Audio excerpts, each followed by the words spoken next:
நெல்லை பாளையங்கோட்டை அண்ணா நகர் பகுதியில் தெருக்கள் மற்றும் வீடுகளில் மழைநீர் புகுந்ததால் தாழ்வான பகுதிகளில் வசிப்பவர்கள் தங்கள் வீட்டை பூட்டிவிட்டு உறவினர்கள் நண்பர்கள் வீடுகளுக்கு செல்ல துவங்கியுள்ளனர். முதலில் அந்த காட்சிகளை பார்க்கலாம்.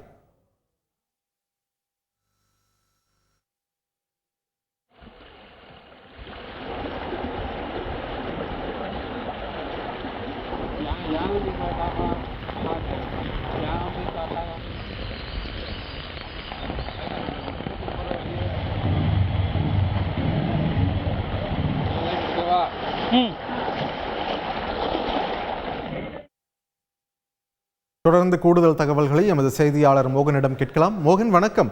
பாளையங்கோட்டையில் தற்போது மழையின் அளவு எந்த விதத்தில் இருக்கிறது? தற்போது வீடுகளை பூட்டிவிட்டு அவங்க சொந்தக்காரங்க வீட்டுக்கு போறாங்கன்றதை தாண்டி அந்த மாதிரியான ஒரு ஆப்ஷன் இல்லாதவங்களுக்கெல்லாம் என்ன நிலவரம்? என்ன மாதிரியான நிவாரண முகாம்கள் பாளையங்கோட்டையில் அமைக்கப்பட்டிருக்கின்றன? எத்தனை முகாம்கள் அமைக்கப்பட்டிருக்கின்றன? கள நிலவரம் என்ன மோகன்?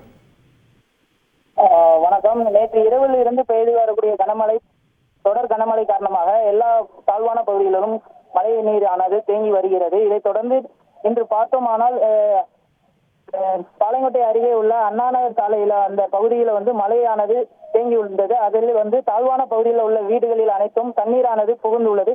அந்த பகுதியில் உள்ள வயதான முதியவர்கள் அவர்கள் உறவினர்கள் வீட்டிற்கு அழைத்து செல்லக்கூடிய காட்சிகளையும் நம்ம காண முடியும். அந்த காட்சியில் இதைத் தொடர்ந்து அந்த இடத்தில் முடியாதவர்கள் அவர்கள் பக்கத்தில் உள்ள உறவினர்கள் வீட்டிற்கு தண்ணீர் போகாத அந்த வீடுகளுக்கு மாற்றப்படுகின்றனர்.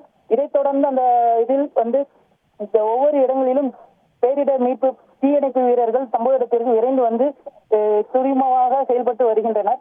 இதே போக அந்த இடத்தில் பொதுமக்கள் அனைவரும் பெரும் உதவிக்காக காத்து வருகின்றனர். நன்றி மோகன், உங்களுடைய விரிவான தகவல்களுக்கு. செய்திகளை உடனுக்குடன் தெரிந்து கொள்ள உடனே சப்ஸ்கிரைப் பண்ணுங்க.